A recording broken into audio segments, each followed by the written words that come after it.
नमस्कार, मी Bhaskar Mhatre, secretary Navi Mumbai cooperative housing federation. Maharashtra शासनाने 3 जानेवारी 2024 रोजी एक परिपत्रक प्रसिद्ध केलं। त्या परिपत्रकानुसार 35 पेक्षा कमी सदस्य असलेल्या गृहनिर्माण संस्थेसाठी कोरम किती असावा आणि मॅनेजिंग कमिटी मध्ये मेंबर्स किती असावे आणि त्याचा कोरम किती असावा त्याबद्दल संपूर्ण माहिती दिलेली आहे। आणि त्याच परिपत्रकाची माहिती घेण्यासाठी आज आपण ॲडव्होकेट परब सरांना इथे आमंत्रित केलेलं आहे। तरी मी ॲडव्होकेट परब सरांना विनंती करतो की त्यांनी आमच्या श्रोत्यांना मार्गदर्शन करावं। धन्यवाद म्हात्रे सर। 3 जानेवारी 2024 ला जे स्टेटनी लेस दॅन 35 मेंबर्स असलेल्या हाऊसिंग सोसायटीजमध्ये कमिटीच्या स्ट्रेंथबद्दल जे आपल्याला निर्देश दिलेले आहेत त्या विषयावरती आज आपण थोडीशी चर्चा करणार आहोत। सर्वप्रथम ह्या निर्णयाचं सर्व आम्ही ॲज ए महाराष्ट्र स्टेट हाऊसिंग फेडरेशन्स आणि सर्व जिल्हा फेडरेशन्स आपण स्वागत करतो की छोट्या संस्थेसाठी काही वेगळी नियमावली इलेक्शन संदर्भातली जी आहे, जी महाराष्ट्र स्टेट फेडरेशन आणि सर्व जिल्हा फेडरेशनची मागणी होती की 50 सोसायटीपेक्षा कमी, जर 50 मेंबरपेक्षा कमी असलेली ज्या संस्था आहेत त्यांच्यासाठी काही वेगळे म्हणजे शिथिल केलेले इलेक्शनची नियमावली असावी, जेणेकरून मेंबर्स सिलेक्शनची जी प्रक्रिया आहे ती स्मूथली कंडक्ट व्हावी आणि अशा तऱ्हेने ते फ्रेम करावं की 5 वर्ष तरी ती कमिटी जी आहे ती स्ट्रेंथ जी आहे ती मेंटेन झाली पाहिजे किंवा त्याच्यामध्ये कुठले तरी हिंड्रन्स आले नाही पाहिजे।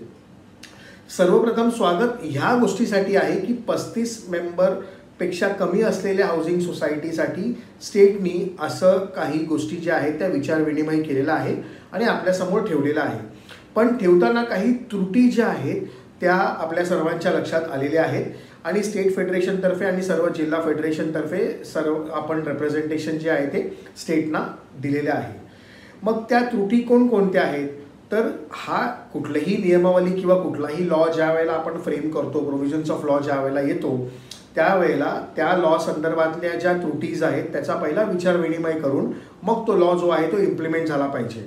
आपल्याला हे माहिती आहे की society changes the law should always change आणि त्याप्रमाणे हा लॉमध्ये आता बदल आपल्याला अनुभवायला मिळतो आहे। जसं की पूर्वी जर आपण पाहिलं तर आपल्याकडे इलेक्शन रूल्स होते 2014चे। त्यानंतर ज्यावेळेला आफ्टर कोविड आपण मागणी केली की काही छोट्या संस्थेसाठी वेगळे इलेक्शन नियमावली येऊ दे आणि म्हणून 250 लेस दॅन मेंबरसाठी आपल्याकडे इलेक्शन रूल्स 6 एप्रिल 2021चे ते देण्यात गेले, ज्यामध्ये मोठी प्रोव्हिजन जी रिटर्निंग ऑफिसर आपण स्वतः आपल्या मेंबरतर्फे अपॉइंट करू शकू, आपल्याच मेंबरचा अपॉइंट करू शकू, अशा तऱ्हेने प्रोव्हिजन्स जे आहेत ते त्याच्यामध्ये इन्कॉर्पोरेट होऊन आलेले आहे। आणि त्याच धर्तीवरती त्याच्याच पुढे जाऊन 35 मेंबरच्या कमी असलेल्या संख्येमध्ये आता हा जी नवीन नियमावली जी आहे किंवा नवीन आपल्याकडे जे नियम आहेत ते आपल्यासमोर आता आलेले आहेत। मग त्रुटी कुठल्या, ह्या पूर्ण जी प्रक्रिया आहे त्याच्यामध्ये त्रुटी कुठली होऊ शकते किंवा कुठली आहे तर मग पहिली त्रुटी जी आहे, जे टायपो एरर्स आहेत ते आपण बाजूला ठेवूया आणि ज्या मेन त्रुटीज आहेत त्याच्याकडे लक्ष देऊया।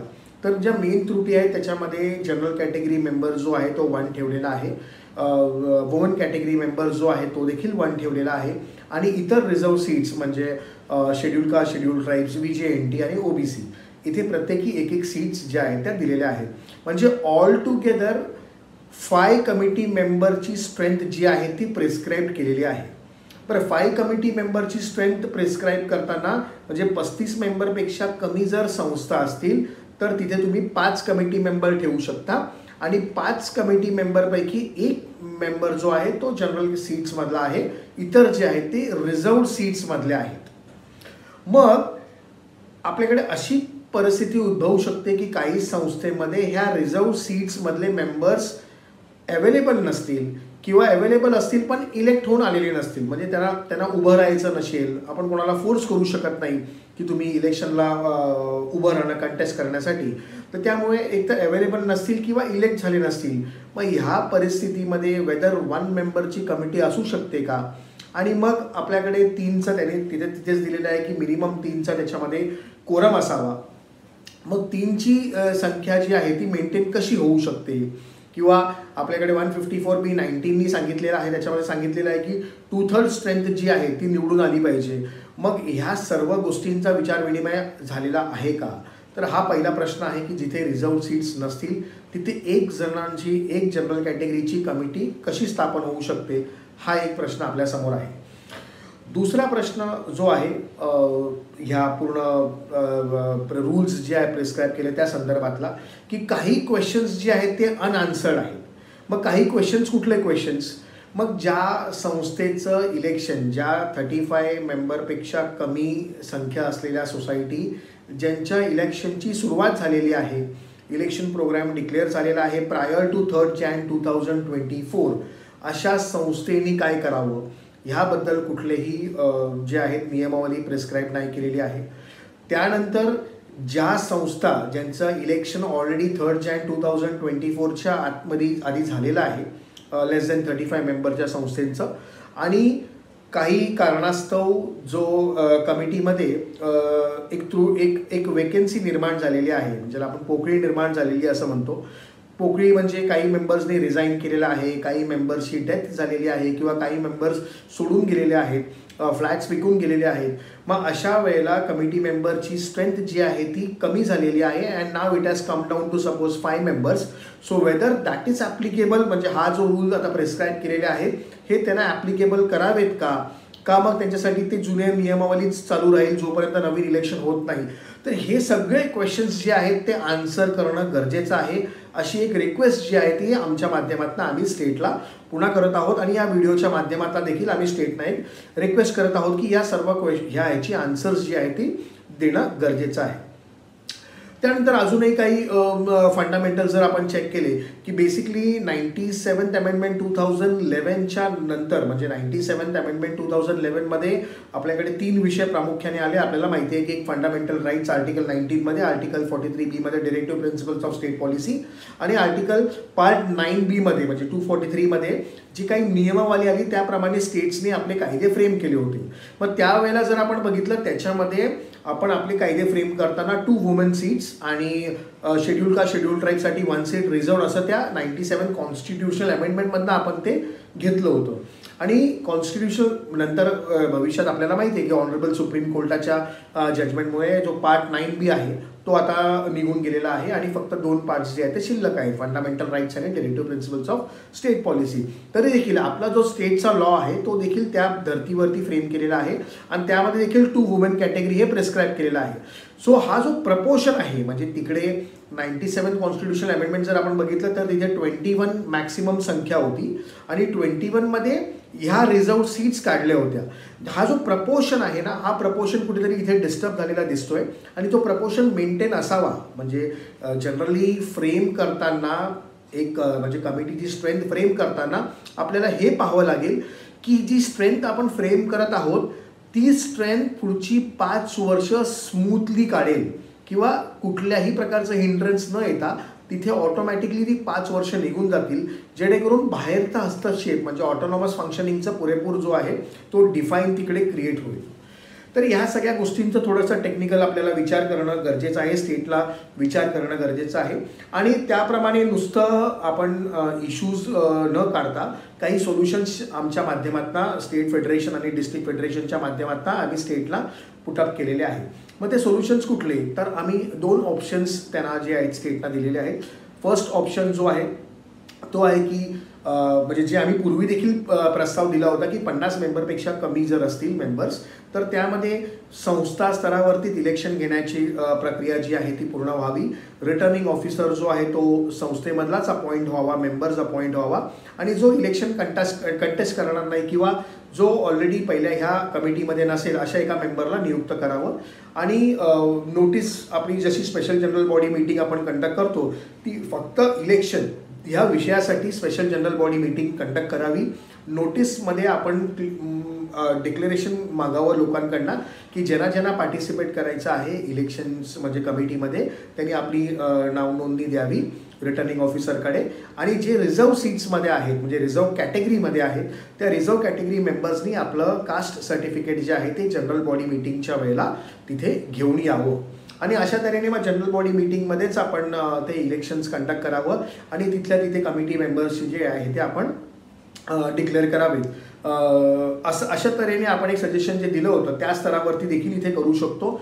एक ऑप्शन जे फर्स्ट ऑप्शन आम्ही दिलेलं आहे ते असं दिलेलं आहे की एक कमिटी मेंबर आणि बाकीचे रिझर्व सीट्स, जर रिझर्व सीट्स उपलब्ध नसतील, काही संस्थेमध्ये समजा रिझर्व सीट्स उपलब्धच नसतील, तर अशा वेळेला हे जे जनरल कॅटेगरी मेंबर्स आहेत ते देखील तिथे त्या सीट्सवर कंटेस्ट करू शकतात. जर ते अवेलेबल नसतील तरच अशी देखील एक प्रोव्हिजन आपण त्यांना सुचवलेली आहे, जेणेकरून मग 5 कमिटी मेंबर्स जे आहेत जनरल कॅटेगरीमधनं आपल्याला घेता येईल. आपल्याला हेही लक्षात घ्यायचं आहे की आपल्या कायद्याप्रमाणे म्हणजे महाराष्ट्र कोऑपरेटिव्ह सोसायटी ॲक्ट जो आहे तो 5 मेंबर्सपेक्षा अधिक मेंबर असलेल्या संस्थेना आपण रजिस्ट्रेशन ची परमिशन दिलेली आहे. म्हणजे 5 मेंबरची हाऊसिंग सोसायटी देखील असू शकते. मग त्याचाही विचार आपल्याला करावा लागेल आणि मग 5 कमिटी मेंबरची संख्या जी आहे ती आपल्याला पुरेशी आहे, किंवा 5 × 2/3 आपण जर केलं म्हणजे 154B19 प्रमाणे, तर निदान 4 संख्यापर्यंत तरी देखील आपण रीच करू शकू. हा आपला एक ऑप्शन आहे. दुसरा ऑप्शन जो आम्ही सुचवलेला होता, जो पूर्वी देखील कायद्यामध्ये होता, फक्त तो कायद्याने प्रॉपर क्लॅरिटी दिली नव्हती. मग तो विषय कुठला, तर 154B19 आणि 154B22 जर आपण त्याचा अभ्यास केला तर ह्या दोन्ही सेक्शन्सला क्लब केल्यावर आपल्याला असं कळतं की जर रिझर्व्ड सीट्स उपलब्ध नसतील तर आपण एक्झाम्पल जर 100पेक्षा लेस मेंबरची संस्था आहे तिथे आपल्याला 6 कमिटी मेंबर्स जनरल कॅटेगरीमधनं घ्यायचे आणि 5 जे आहेत ते रिझर्व्ड सीट्स आहेत, म्हणजे टोटल 11चा फिगर हा पूर्वी होता. सेकंड ऑप्शनमध्ये आपण असं सुचवलंय की जर 11मध्ये 5 जर उपलब्ध नसतील तुमच्याकडे, तर 6 जी संख्या आहे 6 जनरल कॅटेगरी मेंबर्स जे आहेत त्याला × 2/3 ती प्रोव्हिजन ऑलरेडी कायद्यामध्ये आहे जर आपण प्रॉपरली इंटरप्रिट केलं तर. कारण 154B प्रमाणे 154B22 मध्ये असं दिलेलं आहे की कोरम अभावी ती संख्या काउंट करू नये. पण मग कोरम होण्यासाठी कमिटी तर लिगली कॉन्स्टिट्यूट झाली पाहिजे ना पहिली. मग त्याचं क्लिअर इंटरप्रिटेशन जरी स्टेटने आपल्याला सांगितलं असतं की 6 जनरल कॅटेगरी मेंबर्समध्ये देखील 6 × 2/3 जर आपण केलं म्हणजे मोर दॅन 2/3 केलं तर 5 ही संख्या येते. आणि मग 5 मेंबर्स हाऊसिंग सोसायटी जी असेल त्यांनी 5 कमिटी मेंबर्स घेऊ शकतात. अशा तऱ्हेने देखील सेकंड ऑप्शन जो आहे तो वर्कआउट होऊ शकतो. तर अशा तऱ्हेने ह्या सर्व सूचना ज्या आहेत त्या आम्ही स्टेटना सबमिट केलेल्या आहेत आणि सून त्यांनी आम्हाला आश्वासन दिलेलं आहे की लवकरात लवकर आपण एक मीटिंग कंडक्ट करून ह्यावरती जो आहे तो सोल्युशन जे आहे ते वर्कआउट आपण करू. तर ह्या तऱ्हेने हा पूर्ण व्हिडिओ बनवण्याचं कारण हे होतं की कारण लॉट ऑफ क्वेश्चन्स जे आहेत ते डिस्ट्रिक्ट फेडरेशन्सकडे येत होते आणि त्याच माध्यमातून स्टेट फेडरेशनकडे ते प्रश्न आलेले आहेत. हे प्रश्न आन्सर करणं हे स्टेटचं कर्तव्य आहे आणि स्टेटची ड्युटी देखील आहे. आणि आपण त्या बरोबर म्हणजे आपण स्टेटच्या बरोबरच या पाऊलाला पाऊल ठेवून आपण ह्याच्यामध्ये सोल्युशन शोधणं गरजेचं आहे आणि सोल्युशन स्टेटना देऊन स्टेटनी त्याप्रमाणे तिथे आपल्याला एक प्रॉपर आणि योग्य असं इलेक्शनची जी प्रक्रिया आहे फॉर छोट्या सोसायटीसाठी हे आपल्याला देणं गरजेचं आहे. यासाठी आमची सर्वांची रिक्वेस्ट म्हणजे सगळ्यांच्या मार्फत आम्ही एक स्टेटला रिक्वेस्ट करत आहोत की लवकरात लवकर ह्या विषयावरती त्यांनी तोडगा काढावा. धन्यवाद.